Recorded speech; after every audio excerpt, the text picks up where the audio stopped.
Out topic for today: the poor white Republican. My guest today is a representative of the Tea Party movement. She says she is everyman's woman, likes to watch football on Sundays, and her special talents include swallowing a whole banana in one bite, teabagging, and impersonating Glenn Beck. Her motto in life is, if you cannot pronounce it, make it up. So Miss Waka Flocka, can a poor white man really be part of the Republican Party? Or is that an oxymoron? See, Ben, that is just what is wrong with the media today. In Obama's America, you are called a moron, just because you choose to be from an opposite party. I said an oxymoron, not a moron. It's all the same, Ben. See, Ben, that is just what is wrong with the media today. The America I have come to know and love, you have the right to believe and belong to any party or group as long as your last name is not Hussein, and it is not the Islam party ran by Obama's uncle. Which, as you know, Ben, thanks to the investigation by Fox News, has ties to Al-Qaeda.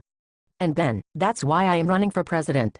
I want to continue this great country's tradition in keeping the White House white. But going back to your question, can a poor white man still be a part of the Republican Party? My answer is yes. I mean, sure, we have been taking his job and outsourcing them to India and China. Giving tax breaks to 1% of the richest people.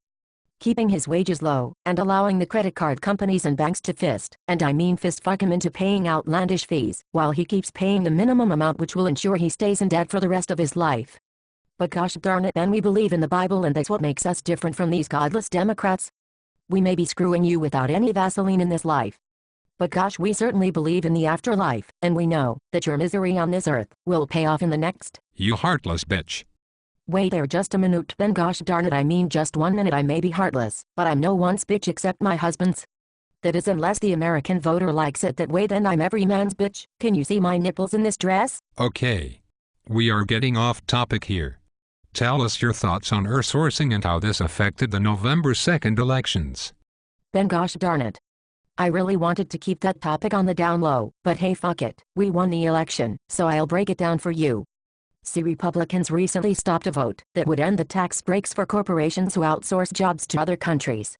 With the economy and jobs being the #1 concern for Americans, God-fearing Republican obstructionists in Congress continued to support Wall Street and say fuck you to Poor Street. For several years, the poor white taxpayers have been giving tax breaks to corporations for shipping American jobs to other countries. Although the committee Democrats had proposed a bill that would end that tax break and give a tax credit to those who create jobs here in the USA, Republicans said, hell no. And what happened on November 2nd? The poor white men still voted for us and gave us control of Congress. Why, you ask? Because, see, Ben, we Republicans understand the average poor white American in the South. He is way too busy and way too dumb to understand the complicated legislations coming out of Washington, so that is why at Fox Station we like to keep it simple and stupid. Our motto is tell them what they want to hear, even if it is complete bullshit. Life for the poor white man is already a living hell. I mean, why complicate his fucked up life by showing him just how much he is being fucked over by the interest groups and corporations? It just doesn't make any sense, Ben. Instead, why not let him spend 12 hours on Sundays watching football, while we use his nutsacks as golf balls? Before I vomit, let me move on to the next question. What would you say is the difference between a Democrat and a Republican?